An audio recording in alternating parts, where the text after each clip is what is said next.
Name ist Gerald Faas. Ich bin der erste Kapitän hier an Bord der Vista Sky.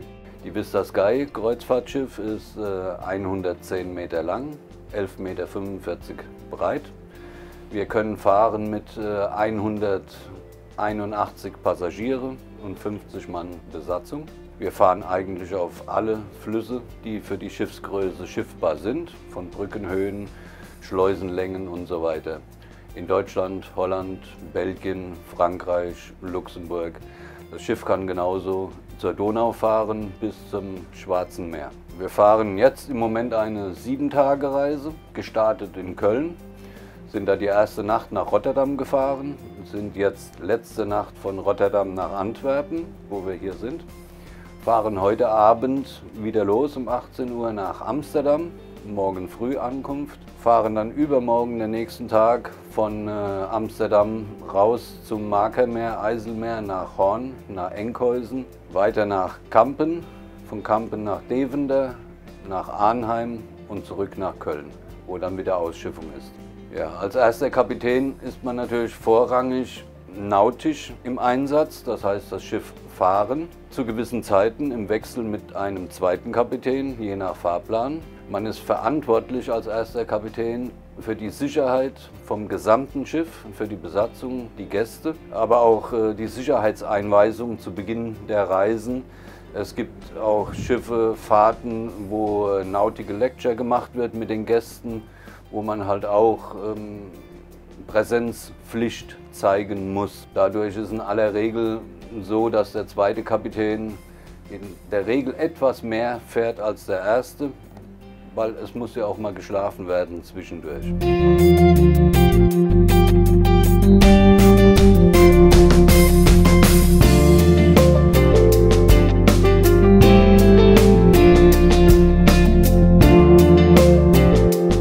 Wir haben natürlich während der Fahrt, so wie jetzt am Tag, fahren wir visuell, was wir sehen. Mit unterstützen, arbeiten tun natürlich die Radargeräte zum Beispiel, wo wir genau einen Überblick über das Schiff haben, weil es sehr viel toter Winkel gibt, links und rechts. Und wir sitzen relativ weit vorne vom Schiff und haben ja fast 100 Meter hinter uns, die wir nicht ständig sehen. Daher läuft das Radar mit. Es sind Kamerasysteme an Bord, die uns Backbord, Steuerbord, Vorschiff, Achterschiff anzeigen.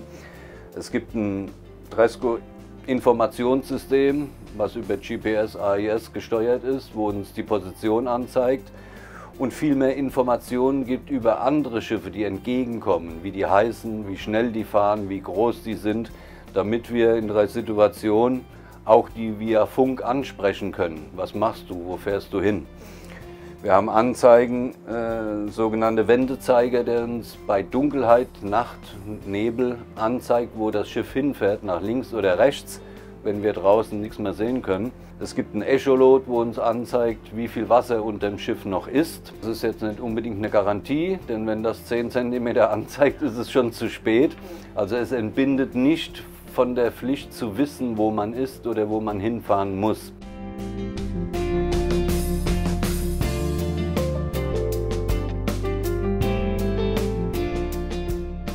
Der Unterschied zwischen Kreuzfahrtschiff und Cargoschiff ist von der Steuerung her, was ich eben kurz erwähnte, wir sehen sehr wenig. Wir haben sehr viel toten Winkel. Ein Cargoschiff hat das Steuerhaus hinten, der sieht sein gesamtes Schiff vor sich.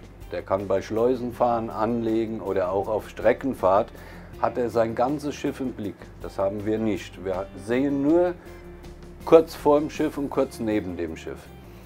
Wenn wir Anlegemanöver fahren oder Schleusen, ist durch die Schiffsbreite und die verminderte Sicht es nicht möglich, vom Steuerhaus auszufahren. Daher haben alle Kabinenschiffe links und rechts die gesamte Steuereinrichtung wie im Steuerhaus, auch Backbord und Steuerbord auf den Wings. Wir müssen dann rausgehen, damit wir von draußen das gesamte Schiff nach vorne und hinten sehen können. Nun haben wir hier draußen an den Wingen das Kommando vom Schiff übernommen und können von hier aus jetzt Schleusenmanöver, Anlegemanöver durchführen. Weil wir von hier aus jetzt die freie Sicht über das Schiff nach vorne und nach hinten haben. In der Regel funktioniert das dann so.